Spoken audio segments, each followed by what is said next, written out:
Hey Simone, we're back, huh? And we're back to share another video talking about Nuri's research and how to translate that into a way that we can incorporate into our daily lives. So we're going to be talking a little bit more about food. Are you going to tell us today which foods to incorporate into our diet to improve our well-being? Yeah. You know, that's a really common question as a dietitian that I get quite regularly. So what do I eat? What do I eat to be healthy? And you know what, Simone, they don't like this answer because everybody's after a magic bullet. But the fact is there's no magic bullet out there. People will claim to give you magic bullets, what you should eat for longevity and what you should eat to prevent certain conditions, to reduce inflammation, anti-inflammatory foods, anti-COVID foods. There's a whole lot of claims out there, but really the fact is there's no magic bullet because we all come with a unique genetic makeup. We all have our own sort of personal stories, life stories, and that's what makes us as unique as we are. But certainly, you know what, Simone, that the research that's coming up in droves at the moment is the fact that plant-derived foods, both environmentally and nutritionally, provide us with a lot of benefits. So basically, what Mum and Dad always said to us about eating more fruit and veg is spot on. So we definitely should be eating more plant-derived foods. I suppose the problem is, though, we're not eating enough, Simone, right? And do you know why? Do you have an idea why people are not eating enough? You know, I think again, there's a number of theories out there, but I believe one of the most important theories, Simone, is that they're just not made tasty enough. You know, we eat what brings not just for nutrition. We eat because it gives us nutrition and satisfaction and joy.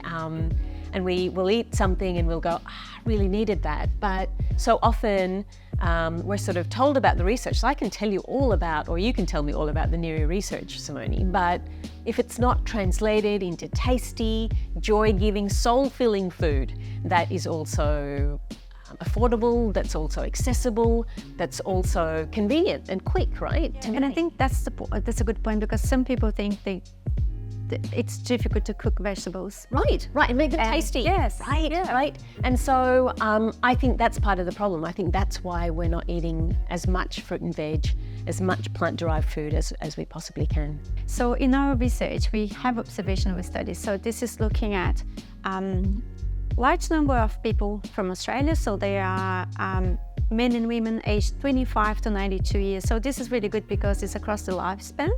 And we looked at huge range. Yeah, so we looked at what they eat and the relationship with stress. And what they found is that those that had higher consumption of fruits and vegetables, they presented less stress and also a lower lack of joy, tension, and worries. So those feelings that you really don't want. So fruits and vegetables helped with that.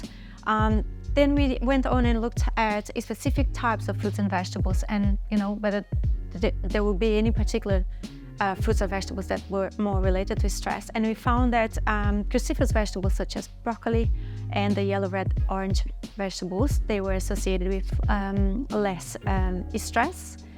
And you just said orange and red, right? Yeah. They're happy colors, they're bright colors. Yeah, that's a good way to remember, make you happy. Yes, that's right. And that was very similar to what we found when we looked at depressive symptoms. So the same yellow, red, orange vegetables and also leafy green vegetables such as lettuce and spinach, they were related to lower depressive symptoms. So wow, okay. Yeah, and then looking at fruits only, we found that apples and pears, bananas and also oranges, they were related to less stress as well and improved well-being. You want to talk something? Yeah, what I love about that is that we're not talking sort of finding some exotic fruit. We're talking about basic apples and pears and bananas. Yeah. I mean, come on. How simple. Go. Yeah, right. So that's beautiful. And we all know as well that green vegetables, they are linked to good heart health. Yeah. And we think that some constituents in fruits and vegetables, they have a protective role in heart and also in the mind. And this could be flavonoids, for example. They are present in apples and cherries, or it could be carotenoids, which we can find in the yellow, red, orange vegetables. And then there is also nitrates and vitamin Ks and things like that. Or it could be a combination of everything, which makes sense. So everything together. Really exciting stuff, and I love the simplicity of it, the accessibility, one would hope, of these particular foods in everyday life. Wow, so you think I could possibly take that research, what you just said, Simone, and maybe translate it into something that you can eat right here and now. Let's try that. So what I was planning to do, Simone, to make what you just said come alive, is put together what I'd call maybe like a rainbow slaw. So we've got coleslaw, yeah, but this plays around with a few other things that might not be sort of typically on your mind when you think coleslaw. And it's a great one to just run with when for a quick lunch. So what I've got here, Simone, are some of the vegetables that you've definitely talked about. So I've got that beautiful bright orange sweet potato, actually, that I've grated up. I've got some vibrantly purple. I love purple. It's my eldest daughter's favorite color too. Love purple. We've got some purple cabbage here. I've got some, I felt a little sorry for the green cabbage because the green's pretty special as well. So we've got some green cabbage here as well, grated up. And here I've got a little bit of red radish because I think it gives a real zing to food. It's got a real peppery sort of taste, and I thought that'd be lovely. Yeah. Got a bit of mint. Always need a little bit of herb to add color and flavor as well. So obviously, my immediate thought is when I look at food like this is the color that jumps out at me, Simone, the mindfulness aspects. When I go down that path, I always also, when I was grating a lot of this food, I was thinking, wow, the different textures and the different crunch, the sounds that I hear as I'm processing each of these foods. So I'm going to actually, this is our Bravo apple, which is packed full of phytochemicals, right? So I thought I might grate that up for you and just integrate a little bit of mindfulness in preparing this rainbow slaw for you. So I'm going to go ahead and wash my hands, Simone. Coming back with clean hands. I love this because it's basically, call it a slaw, call it a salad in a jar.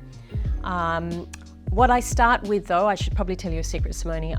This is just a dressing of olive oil, lemon juice, a bit of mustard, Dijon mustard, and maple syrup, and salt and pepper. So I've actually pre-prepared this, and if I had more time here, I would massage the dressing into each one of these vegetables. Or alternatively, what you could do is actually place each of these vegetables in the jar, as I will do, and then pop this over the top, pop over the lid and run, and by the time you're ready for lunch, the dressing will have sort of seeped through. Yeah, so the apple and the grater, this is an incredible tool. I don't know if you got one of these, Simone. They're really, really great. So as I grate into this apple, I'm trying to maintain the same sort of cut as with the other vegetables. So I'm just grating, and I'm noticing as I'm attempting to, we're all about preparing in a mindful manner as well. So we're not only eating foods that help reduce stress, but we're also preparing in such a way that maybe, just maybe, we might be able to cultivate some mindfulness along the way too. So I'm grating, I'm noticing the strength that it's taking. My left hand is holding onto the apple really tight, or else it'll roll away, of course. I'm noticing the muscles within my hand and my fingers that are holding onto the apple as I'm grating away.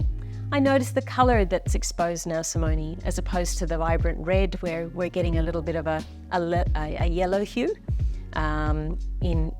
inside the apple, and that should do us, I think. This just adds lovely crunch. That's what I love about these Bravo apples. They have such a crunch to them. So what I do now, Simone, is basically layer up each of the vegetables. So holding the cabbage in my hands, noticing again the temperature of it, the texture of it, and placing it in the jar at the bottom. And then perhaps adding its buddy, its cousin maybe, the purple cabbage above the green cabbage. And of course you see the contrast as well in colors. And then perhaps the sweet potato Was it the other day you came over to my house and had some sweet potato for the first time? Yes, bon. Ha, it's delicious. Yeah. You usually go for carrot, right? But I love sweet potato raw. And there we have all the carotenoids and flavonoids. Right. Nitrates. Beautiful. And then I think I might put in a little bit of the red radish for the zing. I'd probably fill up more layers, but just to demonstrate what the layers generally look like is what I'm after at the moment. I'd probably put in more apple as well. And then I'd probably top with some mint. I'm going to split this apart. Let you have a smell. And such a distinctive smell, such a distinctive flavour that mint offers to something as fresh as this. And then I go ahead and pour my incredible dressing through it. Are there any other alternatives for that sauce? For the dressing, Simone, you know, maybe in a couple of videos later, we'll be looking at a cashew cream. I love to use that in that, so it would be more of a sort of traditional slaw sort of feel. This one's more of a fresh, zesty sort of dressing. You could put in a tahini yogurt sort of dressing as well. There's a few different ones. And it really gives a different sort of taste as well. So I suppose you could do the same salad or slaw and then throw in different sauces just to change it up a bit, yeah? And then it's pretty much just screwing on the lid and handing it over to someone who clearly needs to head off for a meeting, yes? Great. Right. So that's it for our video today. Please stay tuned for our future ones. We'll be looking at other ways of playing around with vegetables and fruit to increase your general intake of them.